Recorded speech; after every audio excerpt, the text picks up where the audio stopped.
ಜಯರಾಮ ಅಂದ್ರೆ ಚಾಮುಂಡೇಶ್ವರಿ, ಈ ಕಡೆ ಆಲಮ್ಮ ಅಂದ್ರೆ ಅನ್ನಪೂರ್ಣೇಶ್ವರಿ, ಆ ಕಡೆ ಚಿಕ್ಕಮ್ಮ ಅಂದ್ರೆ ಮಹಾಲಕ್ಷ್ಮಿ. ಹಿಂದೆ ಮಹಿಷಾಸುರ ಸಂಹಾರ ಆದ್ಮೇಲೆ ಶಾಂತಿಗೋಸ್ಕರ ಎತ್ತರ ಪ್ರದೇಶ ಬೇಕನ್ನೋದಕ್ಕೆ ಬಂದು ಇಲ್ಲಿ ನೆಲೆಸ್ತಾರೆ. ಇಲ್ಲಿ ದೇವಿ ರೂಪ ತಾಳ್ತಾರೆ.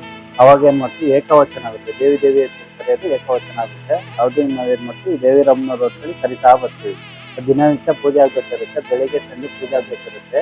ಅವಾಗ ಏನ್ ಮಾಡ್ತಾರೆ, ಗ್ರಾಮಸ್ಥರು ಪ್ರಾರ್ಥನೆ ಮಾಡ್ಕೊಂತಾರೆ, ನಮಗೆ ಬರೋಕ್ಕೆ ಕಷ್ಟ ಆಗುತ್ತೆ, ಎಲ್ಲವೂ ಇಲ್ಲಿಂದನೇ ಹೊಡ್ಕೊಂಡು ಬರ್ಬೇಕು ಅಂದ್ರೆ ನೀರು ಅಂದ್ರೆ ಐಟಮ್, ಪೂಜೆ ಐಟಮ್ ಎಲ್ಲ ಹೊತ್ಕೊಂಡೇ ಹೋಗ್ಬೇಕು, ಮತ್ತೆ ಕಾಡು ಪ್ರಾಣಿಗಳಿಗೆ ತೊಂದರೆ ಆಗುತ್ತೆ ಅನ್ನೋದಕ್ಕೋಸ್ಕರ ಪ್ರಾರ್ಥನೆ ಮಾಡ್ತಾರೆ. ಅವಾಗ ಅಮ್ಮನವ್ರು ಏನ್ ಮಾಡ್ತಾರೆ, ಸ್ವಪ್ನ ರೂಪದಲ್ಲಿ ಇಲ್ಲಿ ಬಂದು ನೆಲೆಸ್ತೀವಿ, ಇಂಥ ಗ್ರಾಮದಲ್ಲಿ ನೆಲೆಸ್ತೀವಿ ಅಂತ ಹೇಳಿದಾಗ ಅಮ್ಮಲ್ಲಿ ಬಂದು ನೆಲೆಸ್ತಾರೆ. ಅವ್ರ ಜೊತೆ ಸಹೋದರಿಯರ ಬಂದು ನೆಲೆಸ್ತಾರೆ.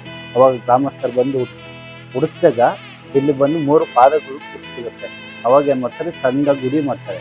ಆಮೇಲೆ ಬರ್ತಾ ಬರ್ತಾ ಬರ್ತಾ ದೊಡ್ಡದಾಗಿ ಮಾಡ್ತಾರೆ. ವಿಗ್ರಹ ಸ್ಥಾಪನೆ ಆಗಿ 870 ವರ್ಷ ಆಯ್ತು. ವಿಗ್ರಹ ಸ್ಥಾಪನೆ ಆಗಿ ಈಗ ಹೊಸದಾಗಿ ಮಾಡಿ 13 ವರ್ಷ ಆಯ್ತು. ಹಿಂದೆ ಮೈಸೂರು. ಆಮೇಲೆ ದೀಪಾವಳಿಯಲ್ಲಿ ನರಕ ಚತುರ್ದಶಿ ದಿನ ಒಂದಿನ ನನಗೆ ಪೂಜೆ ಮಾಡಿ, ಬಾಕಿ ಟೈಮಲ್ಲಿ ಹಿಂದೆ ಪೂಜೆ ಮಾಡಿ ಅಂತೇಳಿ ಅಮ್ಮನವರು ಹೇಳ್ತಾರೆ. ಅವಾಗಿಂದ ಏನ್ ಮಾಡ್ತಾರೆ, ಜನಗಳಿಗೆ ನರಕ ಚತುರ್ದಶಿ ದಿನ ಒಂದಿನ ಮಾತ್ರ ಮೇಲೆ ಅವಕಾಶ ಇರುತ್ತೆ. ಆಮೇಲೆ ಬಾಕಿ ಟೈಮಲ್ಲಿ ಇಲ್ಲೇ ಇರುತ್ತೆ. ಅದಾಗಿ ಮಾರನೇ ದಿನ ಅಂದ್ರೆ ದೀಪಾವಳಿ ಅಮಾವಾಸ್ಯೆ ದಿನ ಅಮ್ಮನವ್ರನ್ನ ಅಲ್ಲಿಂದ ಇಲ್ಲಿಗೆ ಬರ್ಮಾಡ್ಕೊಳ್ತೀವಿ. ಅವಾಗ ಏನ್ ಮಾಡ್ತೀವಿ, ಮುಂಚೆ ಗರಿಗೆ ಬಾಗ್ಲಿ ಇತ್ತು ಹಳೆ ದೇವಸ್ಥಾನದಲ್ಲಿ. ಅವಾಗ ಗಾಳಿ ರೂಪದಲ್ಲಿ ಬರೋವಾಗ ಡೋರು ತಾನಾಗಿ ಓಪನ್ ಆಗೋದು. ಈಗೇನಾಗಿದೆ, ಅಷ್ಟಲಕ್ಷ್ಮಿಯರ ಕೆತ್ತನೆ ಆಗಿದೆ ಬಾಗ್ಲಿಗೆ. ಅವಾಗ ಏನಾಗುತ್ತೆ, ಒಂದು ಕೈಯಲ್ಲಿ ತೆಳ್ಳಕ್ಕಾಗಲ್ಲ ಅನ್ನೋದಕ್ಕೋಸ್ಕರ ಸ್ಕ್ರೀನ್ ಬಿಡ್ತೀವಿ. ಆ ಸ್ಕ್ರೀನಲ್ಲಿ ಅಮ್ಮನವ್ರು ಬರುವಾಗ ಗಾಳಿ ರೂಪದಲ್ಲಿ ಬರ್ತಾರೆ. ಅವಾಗ ಸ್ಕ್ರೀನ್ ಒಂಚೂರು ಓಪನ್ ಆಗುತ್ತೆ. ಆ ಓಪನ್ ಆದಾಗ ಏನ್ ಮಾಡ್ತೀವಿ, ನಾವು ಡೋರ್ ಓಪನ್ ಮಾಡ್ತೀವಿ. ಅಮ್ಮನವರು ಮೇಲಿಲ್ಲ ಬೆಟ್ಟದಿಂದ ಇಲ್ಲಿ ಬಂದು ಇದ್ದಾರೆ ಅಂತೇಳಿ ಒಂದು ಸೂಚನೆ ಸಿಗುತ್ತೆ. ಅವಾಗ ಏನಾಗುತ್ತೆ, ಒಂದು ವಿಗ್ರಹ ಅಂದ್ರೆ ವಿಗ್ರಹದಲ್ಲಿ ಒಂದು ಹೊತ್ತು ಇಲ್ಲಾಂದ್ರೆ ಒಳ್ಳೆ ಯಾವ್ದಾದ್ರು ಒಂದು ಇದ್ದಿರುತ್ತೆ. ಅದಾಗಿ ಮಾರನೇ ದಿನ ನೈಟು ಕೆಂಡೂರು ಗುಂಡಿ ಇದ್ದಿದ್ದು ಪೂಜೆ ಇರುತ್ತೆ. ಆಮೇಲೆ ಕಳಸದ ಪೂಜೆ ಇರುತ್ತೆ, ನಾಂದಿ ಪೂಜೆ ಇರುತ್ತೆ.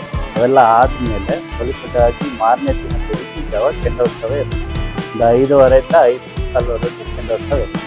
ದಿನನಿತ್ಯ 12ರಿಂದ 2 ತನಕ ಅನ್ನದಾಸೋಹ ಇರುತ್ತೆ. ಅನ್ನದಾಸೋಹಕ್ಕೆ ಏನಾದ್ರು ಕೊಡುವಂಥ ಭಕ್ತಾದಿಗಳು ಏನ್ ಬೇಕಾದ್ರೂ ಕೊಡ್ಬೋದು. ಅಂದ್ರೆ ಅಕ್ಕಿ ಕೊಡ್ಬೋದು, ಬೆಲ್ಲ ಕೊಡ್ಬೋದು, ಬೇಳೆಗಳು ಕೊಡ್ಬೋದು, ಎಲ್ಲ ಅಮೌಂಟ್ ಇತ್ತು ಅಂತೇಳಿ ಕೊಡ್ಬೋದು.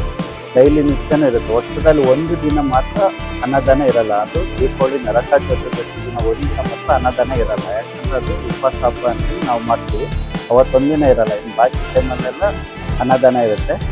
ಭಕ್ತಾದಿಗಳು ಬಂದು ಏನ್ ಬೇಕಾದ್ರೂ ಕೊಡ್ಬೋದು ಅನ್ನದಾನ. ಹೇಗೆ ನೀವು ಏನ್ ಕೊಡ್ತೀರಾ ಅದು ರೀತಿ ಆಗುತ್ತೆ. ನೀವು ಭಕ್ತಾದಿಗಳು ಚಿಕ್ಕಮಂಗ್ಳೂರಿಂದ ಮಲೆನಾಡು ಅಂದ್ರೆ ದೇವಿರಮ್ಮ ದೇವಸ್ಥಾನಕ್ಕೆ 16 ಕಿಲೋಮೀಟರ್ ಆಗುತ್ತೆ.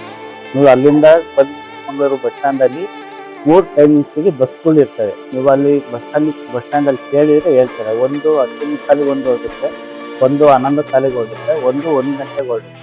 ನೀವು ಬಂದು ಕೇಳಿದ್ರೆ ಅವರೇ ಹೇಳ್ತಾರೆ, ಬಸ್ ಇಷ್ಟೊತ್ತಿಗೆ ಗೀತೆ ಅಂತ ಅವರೇ ಹೇಳ್ತಾರೆ. ಆ ಬಸ್ಸಲ್ಲಿ ಬರ್ಬೋದು.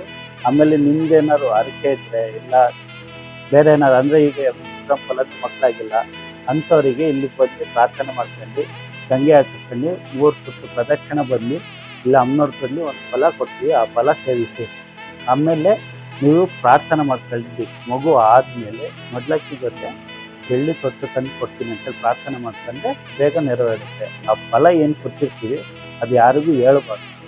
ಅದನ್ನ ನೆಕ್ಸ್ಟ್ ಆದ್ಮೇಲೆ ಬೇಕಾದ್ರೆ ಹೇಳಿ, ಆಗೋವರೆಗೂ ಯಾರಿಗೂ ಹೇಳ್ಬೇಕು. ಅದಾದ್ಮೇಲೆ ಮತ್ತೆ ನೆಕ್ಸ್ಟ್ ನೀವು ಮದುವೆ ಆಗಿಲ್ಲ ಅನ್ನೋರಿಗೂ ಸೇಮೆ ಗಂಗೆ ಹಾಕ್ಸ್ಕೋಬೇಕು. ಉಪವಾಸ ಬಂದು ಒಂದು ಜೊತೆ ಬಟ್ಟೆ ತರಬೇಕು, ಉಪವಾಸ ಇದ್ದು. ಆಮೇಲೆ ಇಲ್ಲಿ ಅವ್ರ ಹೆಸರಲ್ಲಿ ಒಂದು ಅಷ್ಟನೇ ಚೀಟಿ ತಗೊಂಡು ಪೂಜೆ ಮಾಡ್ಕೊಂಡು ಅವರು ಪ್ರಾರ್ಥನೆ ಮಾಡ್ಕೊಂಡು ಮದುವೆ ಆದ್ಮೇಲೆ ಜೋಡಿ ಜೊತೆ ಬಂದು ಮೊದ್ಲಾಕಿ ಜೊತೆ ಇನ್ನೂ ತಾಳಿ ಒಪ್ಪಿಸ್ತೀನಿ ಅಂತೇಳಿ ಪ್ರಾರ್ಥನೆ ಮಾಡ್ಕೊಳೋದು. ಆಮೇಲೆ ಇನ್ನೊಂದು ಮೇನ್ ಅಂದರೆ ಚರ್ಮದ ರೋಗ, ಈ ನರುಳ್ಳಿ ಅಂಥದ್ದು ಇಲ್ಲ ಬೇರೆ ಏನಾದ್ರು ಚರ್ಮದ ರೋಗ ಏನಾದ್ರು ಇದ್ದರೆ ಅವ್ರು ಇಲ್ಲಿ ಬಂದು ಪ್ರಾರ್ಥನೆ ಮಾಡ್ಕೊಂಡು ದೀಪಾವಳಿಯಲ್ಲಿ ಕೆಂಡಕ್ಕೆ ಕಾಳು ಮೆಣಸು ಬರುತ್ತೆ, ಅದೊಂದು ಮೂಟೆ ಅಂತ ಹೇಳ್ತೀವಿ. ಅಂದರೆ ಟೆಕ್ಸ್ಟರ್ ಥರ ಇರುತ್ತೆ, ಆ ಥರ ಒಂದು ಮೂಟೆ ಅದನ್ನ ತಂದು ಹಾಕ್ತೀನಿ ಅಂತ ಪ್ರಾರ್ಥನೆ ಮಾಡ್ಕೊಳ್ಳಿ. ಇಲ್ಲ ಕೆಂಡ ಹಾಯ್ತೀನಿ ಅಂತ ಪ್ರಾರ್ಥನೆ ಮಾಡ್ಕೊಂಡ್ರೆ ನೆರವೇರುತ್ತೆ. ಇದು ಮೇನ್ ನಿಮಗೆ ಮಕ್ಕಳಾಗಿಲ್ಲ ಮತ್ತೆ ಮದುವೆ ಆಗಿಲ್ಲ ಅಂತವರಿಗೆ ಚರ್ಮದ ರೋಗಿ ಬೇಗ ಇಲ್ಲಿ ನಿರ್ವಹಣೆ ಆಗುತ್ತೆ.